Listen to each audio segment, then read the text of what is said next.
I've been attached with the feeling of them waking up with you by my side. Alam naman natin na ito ang ating Donnie at Belle ngayon na hindi nga nagkakasama at ang huling kita pa nila ay nung kumuha nga sila ng awards bilang Prince and Princess of Philippine Generations. Kaya naman talagang pinag-uusapan na nga at umaani na ng maraming komento ang bawat post ng ating Donnie Pangilinan sa kanya social media account.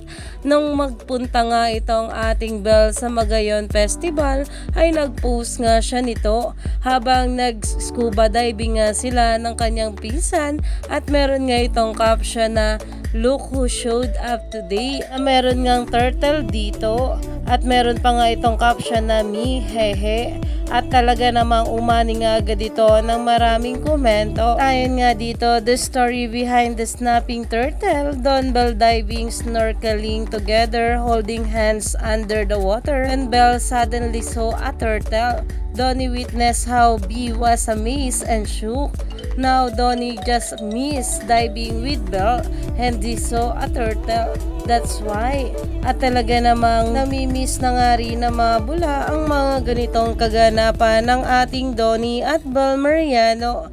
At talaga namang papost nga muli itong ating Donnie nitong larawan na kung saan ay favorite spot nga nila sa Can't Buy Me Love. At meron nga rin itong caption na kamis. At talaga namang masasabi mo kung gaano na talaga namimiss ng ating Donnie itong si Belle.